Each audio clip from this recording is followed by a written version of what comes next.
Hi guys, welcome back to the channel. In today's video we're talking about a grid down situation and how ready are we if this is to happen. You might have seen a few videos already covering things like a resilience program, or the British people have been taught to prep by a deputy prime minister in terms of buying yourself candles and torches and basically get ready for the potential grid down situation. I'm not really going to be covering this aspect of it. However, we're going to be looking and sort of discussing and understanding how in fact ready are we, or how ready are you? It's been outlined there are 89 threats that could potentially affect the UK's security or safety or critical systems. It has included things like the escalation of wars, AI, cyber attacks, and one of which is actually energy security. I totally understand, guys, there could be many reasons why there could be energy shortage or a grid down situation. However, the thing that springs to mind to me would be more likely to be a cyber attack or the weather, which is in fact, again, is also covered in the assessment. So the fact is, guys, okay, how actually ready are we in terms of the grid down situation? As a prepper, we're prepared, and we kind of prepare for the grid down. This is no two ways about it. Whatever you're preparing for, I'm pretty sure that grid down situation is something you're prepping for. We always buy, obviously, the torches, the batteries, the candles, and things like this. However, we've been told, okay, to prepare and to get used to more of an analog way of life. This is from Deputy Prime Minister, again, from another article. So we've been told to not to use to having a digital things, because as a nation, okay, we are so reliant on things digital. So we kind of been told to let's have a look and let's see if we can actually try to live in the past a little bit and actually not rely on those things so much. So when we're talking about stocking up, guys, right, I always myself encourage always to go for like LED torches that are the basically rechargeable, whether through the mains or through the solar. If you know me, we live in Wales, okay, and unfortunately coming up now in the winter time, we do not get much solar. It rains a lot in Wales, and when it rains it goes really dark, and we literally in the winter barely harvest any power. So it got me thinking, how ready are we, or how ready is my family for the grid down situation? We have loads of those torches. Yes, we have, as I said, they have a solar generator, but in the winter time, as I said, because we're not getting much of power, charging up those kind of things, it's actually pretty difficult. Even if we buy the ones with the little solar batteries there, which we have, it's still taking ages to charge in the dark because it's barely taking any power. So the suggestion is, guys, is to kind of buy yourselves the things like this, which still rely on batteries. And to be fair, I've gone through all of our little torches like this and our little hand torches. It's very little of them actually that I have that take batteries. I think I have 2 of those that have got the batteries, and I think 1 old-fashioned metal torch that takes like AA batteries. And this is it, right? And this is the scary part. As I said, guys, as a prepper, I always suggest to have a variety of every single thing, like the torches. You have a head torch or this torch, or, you know, the little portable little lanterns like this. However, not for really a long time, I sort of sat and actually thought, well, what about having more batteries? Absolutely, I have a lot of batteries, which I think I have a lot of batteries.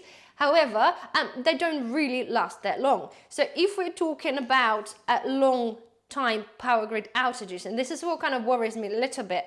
We all had power outages, and actually a couple of days ago we had a power outage for 3 hours only, and it's not, you know, nothing scary, guys. We prepared, we had the bits and bobs, we had torches, we had games for the kid, as a prepper, as you do, so it wasn't a big deal. However, again, got me thinking, because of the time now, especially if you have children, to keep them occupied, okay, we need to be doing something. Yes, she sits on the phone, but our internet was down. She had a couple of things downloaded, but that wasn't of interest to her. So we end up playing games. So to be able to play games, you have to have a lot of light. So of course we had one of those behind us on the bed, on the headboard, and then we had some candles. So we're running 4 candles, and this was just barely enough to light up the room so we can actually see what we are doing. So again, got me thinking, we all buy candles, guys, okay? If you prepper, if you haven't, but you certainly should do. But they just don't last as long as you might think. So for example, an average Yankee candle or this size candle, whatever brand it is, it will last you between 90 and 120 hours. So it will take 100 hours in general. So if you have 20 of those candles, collectively you will have 2,000 burning hours. So let's have a look at it now. For example, we are in the middle of winter and it gets dark pretty much at 5 o'clock. So if you wanted to light up a room just enough so you can actually do something as a family, say from 5 o'clock, say to 10 o'clock, so we have 5 hours. So if we're having 5 hours and we have four burning candles minimum, this is collectively 20 burning hours, okay? So if we're having 20 candles, burn 20 hours for each day for those candles that you have. So it basically only gives you 100 days. You might think, well, this is pretty good, right? It is a-okay. However, we are talking about just lighting up the room just to play the games and function for those few hours. However, if we're talking about the prolonged time, guys, when it's not just sitting there and playing games waiting for the power to come on, you have to be downstairs. You have candles obviously burning downstairs to light up what you're doing and potentially warming up the food. It's all depending how prepared you are in terms of your off-grid cooking things, which I will cover in a different video. But the point is, okay, not everybody might have a 20 big candles. I have many little candles, and you actually be surprised how little do they last. Some of them are between 10 and 20 hours, which is not a lot. So my point to you guys, if you are obviously worried about the grid down situation, and I think, to be fair, I'm not saying you should be worried, but you should be certainly trying to prepare for it, and I will be certainly prepping for that a little bit more. I know we do this every winter because there's always scare of the power outages, whether it be with the weather or something else, or the war. But in this instance, with the cyber attack, I'm just a little bit slightly worried that if it were to happen, it wouldn't be coming back in the 3 hours. We could be having a power outages for like weeks, or if not months.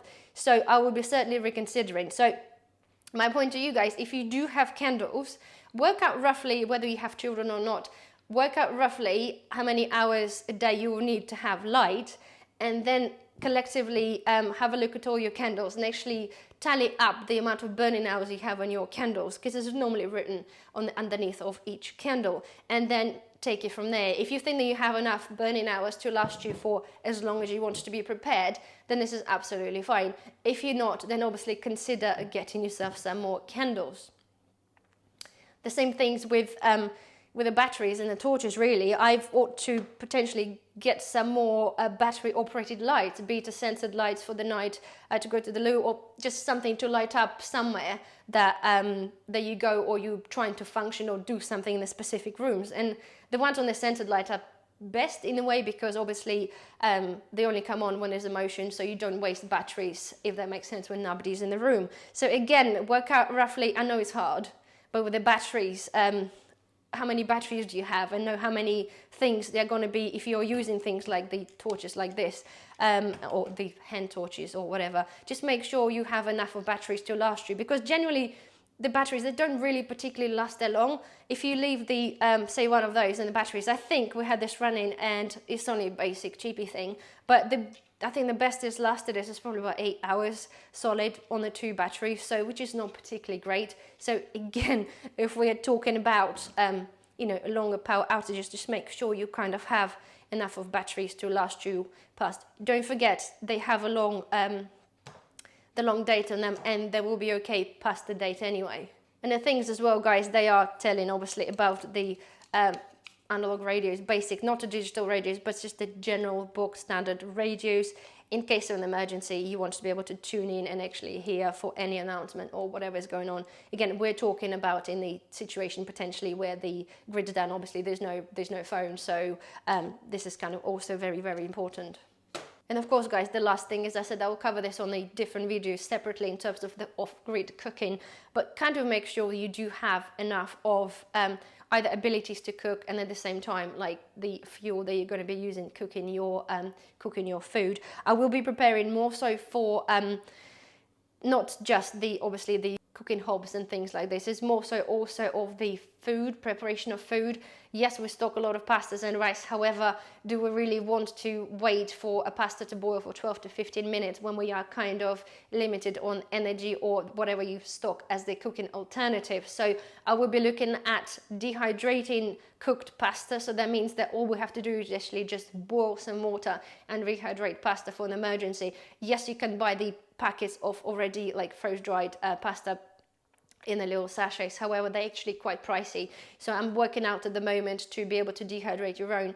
It looks like it's going to be working out that much cheaper. But bear all those things in mind, okay? If you ever watched the film, I can't remember what it's called, but basically, if the power never went on, never came back on, and there was a family living in the woods, and after the first few days, it was a bit of a laugh, you know, it was everybody having fun and enjoying it because it was like a bit of a novelty. But after a while, things are starting to sink in, and people start to realize there's actually not that much of a fun. So after again having that 3-hour power outage, it's nothing, but it just makes me think, but what if that stays for a bit longer? How truly prepared are we? And I can tell you guys for fact, as much of the stuff that I have, the food and any other preparedness item, alternatives, cooking things, I still feel that I'm not prepared enough for the long-term power outages, because whatever we have, okay, it's just gonna run out super fast without us even sort of realizing that. So please just do bear this in mind. I don't want to scare anyone at all, but my job as a prepper to make sure, guys, that we really come out of